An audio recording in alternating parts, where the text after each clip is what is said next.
আসসালামু আলাইকুম দর্শক, অনলাইন পোর্টালে প্রথম আলো একটি খবর প্রকাশ করেছে। লন্ডনে বসেছেন মোহাম্মদ ইউনূস, তারেক রহমান, নেতৃত্বে আছেন খালেদা জিয়া। জাতীয় নির্বাচন কবে হবে এই নিয়ে কয়েক মাস ধরে রাজনীতিতে যে অস্থিরতা বিরাজ করছিল, ভোটের সময়সীমা সম্ভাব্য ঘোষণা সেটি আপাতত কমেছে, যদিও এপ্রিলে ভোটের ঘোষণাকে বিএনপি মেনে নেয়নি।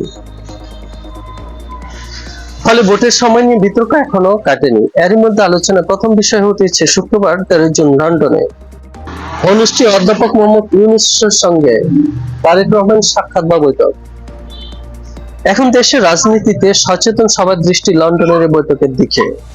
বৈঠকে ভোটের দিনক্ষণ, সংস্কার, জুলাই সনদ সহ সংশ্লিষ্ট অন্যান্য বিষয় কি বোঝাপড়া হয় তা নিয়ে রাজনৈতিক অঙ্গনে নানা আলোচনা চলছে। ঈদুল আজহার আগের দিনই 6 জুন জাতির উদ্দেশ্যে দেওয়া ভাষণে অন্তর্বর্তী সরকারের প্রধান উপদেষ্টা অধ্যাপক মোহাম্মদ ইউনূস বলেছেন, আগামী বছরের এপ্রিলের প্রথমার্ধে যে কোনো দিন জাতীয় নির্বাচন হতে পারে। বিএনপি সহ অনেক দল এই সময়সীমা মেনে না নিলেও ভোটের সম্ভাব্য সময় ঘোষণাকে ইতিবাচক দেখছেন রাজনৈতিক অঙ্গনের অনেকে। যদিও রাজনীতি সংশ্লিষ্ট অনেকে মনে করেন, রোজার আগে আগামী বছরের ফেব্রুয়ারিতে ভোটের সময় নির্ধারণ করতে পারলে রাজনৈতিক বোঝাপড়া আরো স্বস্তিদায়ক হতো। অন্তর্বর্তী সরকার প্রধান উপদেষ্টা অধ্যাপক মোহাম্মদ ইউনূস 4 দিনের সরকারি সফরে গতকাল মঙ্গলবার যুক্তরাষ্ট্রের রাজধানী লন্ডনে পৌঁছেছেন। এর আগে মোহাম্মদ ইউনূসের সঙ্গে বিএনপির ভারপ্রাপ্ত চেয়ারম্যান তারেক রহমান সম্ভাব্য সাক্ষাতের বিষয়টি নিশ্চিত করেছেন বিএনপির সরকারি সূত্র। বিএনপি জানিয়েছে, আগামী শুক্রবার সকালে লন্ডনে সাক্ষাৎ হতে পারে।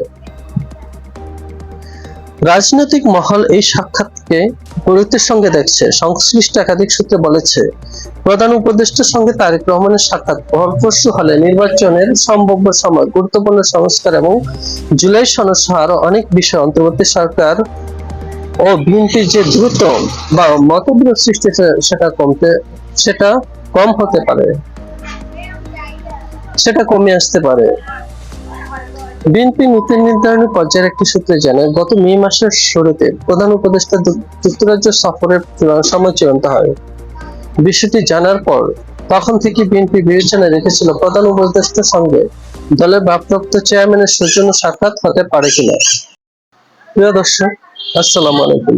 আজ এখানে শেষ করছি। আল্লাহ হাফিজ।